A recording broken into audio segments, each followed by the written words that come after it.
India గేట్‌కు వెళ్ళడానికి చాలా దారులున్నవి. నేను ఈ గేట్ గుండా వెళ్ళినా. ఢిల్లీలో ఒక ప్లేస్ నుంచి మరొక ప్లేస్‌కి వెళ్ళడానికి మెట్రో అనేది ది బెస్ట్ రూటు. ఇండియా గేట్‌కు దగ్గరలో ఉన్నటువంటి nearest metro station central secretariat. అక్కడి నుంచి జస్ట్ 2 కిలోమీటర్ల దూరంలోనే ఉంటదిది. బస్సులు, ఆటోలు గూడా చాలా ఉంటవి. మీ అనుకూలతను బట్టి నిర్ణయం తీసుకోండి. Hello friends, welcome to travel with Ushakar. Hyderabad అనగానే మనందరూ గుర్తొచ్చేది చార్మినార్ బొమ్మ కదా. అదేవిధంగా ఢిల్లీ అనగానే మనందరూ గుర్తొచ్చేది ఇండియా గేటు. సో నా వెనకాల కనిపిస్తుంది అంతా కూడా ఇండియా గేటు. ప్రజెంట్గా అక్కడే ఉన్నా. దీన్ని మనం ఎక్స్ప్లోర్ చేస్తున్నాం ఈరోజు. Stay tune. ఇండియా గేటుకు ఎదురుగానే బ్రిటిష్ సైన్యాన్ని గడగడలాడించినటువంటి నేతాజీ సుభాష్ చంద్రబోస్ విగ్రహాన్ని కూడా ఇక్కడ చూడొచ్చు మనం. ఇక్కడ చాలా భారీగా ఉంది ఈ విగ్రహం కూడా.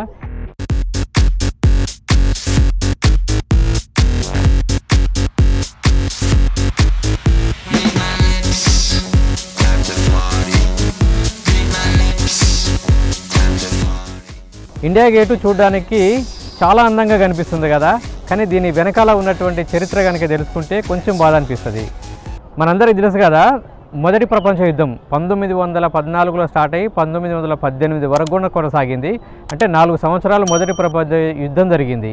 ఈ యుద్ధంలో ఒకరు కాదు, ఇద్దరు కాదు, 80,000 మంది భారత సైనికులు మరణించారు. ఆ తర్వాతనే జరిగినటువంటి ఆఫ్ఘనిస్తాన్ యుద్ధంలో కూడా భారతదేశానికి సంబంధించినటువంటి 10,000 మంది సైనికులు మరణించారు. అంటే మొత్తం అది మొదటి ప్రపంచ యుద్ధంలో 80,000 మంది, తర్వాతకి ఆఫ్ఘనిస్తాన్ యుద్ధంలో 10,000 మంది, మొత్తం 90,000 మంది యుద్ధ సైనికులు మరణించారు భారతదేశానికి సంబంధించినటువంటి వ్యక్తులు. ఈ అమర జవాన్లకు గుర్తుగా ఒక చరిత్రలో ఒక మలుపురాని ఘట్టంగా వీళ్ళకు స్మృతి చిహ్నంగా ఏంటంటే ఈ ఇండియా గేటును నిర్మించారు. ఇది దీనికి ఉన్నటువంటి చరిత్ర. మనందరికీ ఏంటంటే ఇండియా గేట్ అంటేనే చూడడానికి ఒక మంచిగా కనిపిస్తుంది అనుకున్నా, కానీ దీని వెనకాల ఇంత చరిత్ర ఉంది. ఇండియా గేట్కు లెఫ్ట్ సైడ్లో, తర్వాతకి రైట్ సైడ్లో చూడడానికి పచ్చని గార్డెన్స్ కూడా ఉంటాయి. చిన్నపిల్లలైనా పెద్దవారైనా సరే ఇక్కడ సూపర్గా ఎంజాయ్ చేయొచ్చు.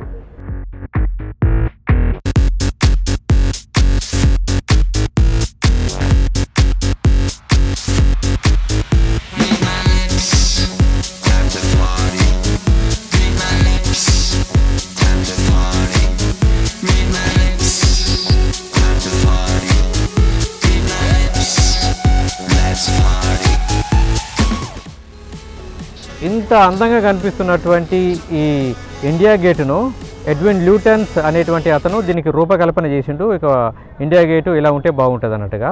తర్వాతకి డ్యూక్ ఆఫ్ కన్నాట్ అనే అతను ఈ పునాది రాయి వేసిండు దీని నిర్మాణానికి. ఇండియా గేటును 1921లో స్టార్ట్ చేస్తే కంప్లీట్ అయింది మాత్రము 1931లో. అంటే దీన్ని కన్స్ట్రక్ట్ చేయడానికి దాదాపు 10 సంవత్సరాల కాలం పట్టింది. Rashtrapati Bhavan, national war memorial, cannot place, Humayun సమాధి, పురాణా ఖిలా ఇలాంటి ప్లేసెస్ వితిన్ 5 కిలోమీటర్స్ డిస్టెన్స్లోనే ఉంటవి. కాబట్టి వీటిని కూడా చూడడానికి ప్రయత్నం ఇక్కడ చేయండి. మనకు రూట్ మ్యాప్ కూడా ఇచ్చారు. ప్రజెంట్ ఇండియా గేట్ మనం ఇక్కడ ఉన్నాం. ఇక్కడ నుంచి స్ట్రైట్గా కనుక ముందుకు వచ్చినట్లయితే రాష్ట్రపతి భవనం కనిపిస్తుంది. ఇక్కడ విజయ్ చౌక్ కూడా ఉంది. ఈ విధంగా ఇక్కడ రోడ్ మ్యాప్ కూడా ఉంది. 42 మీటర్లు ఎత్తున్నటువంటి ఈ ఇండియా గేటు యమునా నది తీరాన ఉన్నటువంటి ఒక అద్భుతమైన కట్టడాల్లో ఇది కూడా ఒకటి. ఈ ఇండియా గేట్ దగ్గరికి వచ్చిన తర్వాత మనం మాట్లాడుకోవాల్సినటువంటి మరొక విషయం అమర జవాన్ జ్యోతి. 1971లో జరిగినటువంటి భారత్ పాక్ యుద్ధంలో చాలామంది జవాన్లు మరణించారు. సో దానికి గుర్తుగా ఆనాటి యుద్ధంలో అమరులైనటువంటి భారత జవాన్లకు ఇది నివాళులు అర్పిస్తుంది. ఢిల్లీలో ఉన్నటువంటి చాలా కట్టడాలు కూడా ఎర్రరాయితోటి నిర్మించారు. దీన్ని కూడా భరత్పూర్ నుంచి స్పెషల్గా ఎర్రరాయిని తెప్పించి దానితో ఇండియా గేట్ను నిర్మాణం చేపట్టారు. ఇండియా గేట్ నుంచి రాష్ట్రపతి భవన్ను డైరెక్ట్గా చూడొచ్చు. ఇండియా గేట్కు లెఫ్ట్ సైడ్లో ఒకటి మరియు రైట్ సైడ్లో ఒకటి చూడడానికి ఇంత అందంగా కనిపించేటువంటి బ్యూటిఫుల్ వాటర్ ఫౌంటైన్స్ కూడా కనిపిస్తాయి.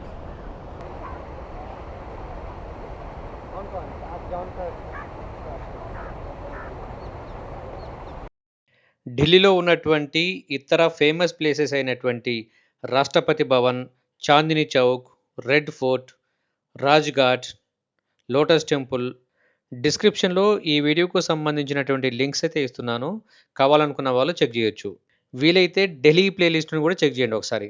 ఇది ఈరోజు వీడియో. ఈ వీడియో కనుక నచ్చినట్టయితే లైక్ చేయండి. ఛానల్‌ని సబ్స్క్రైబ్ చేసుకోవడం మాత్రం మర్చిపోవద్దు. Thanks for watching.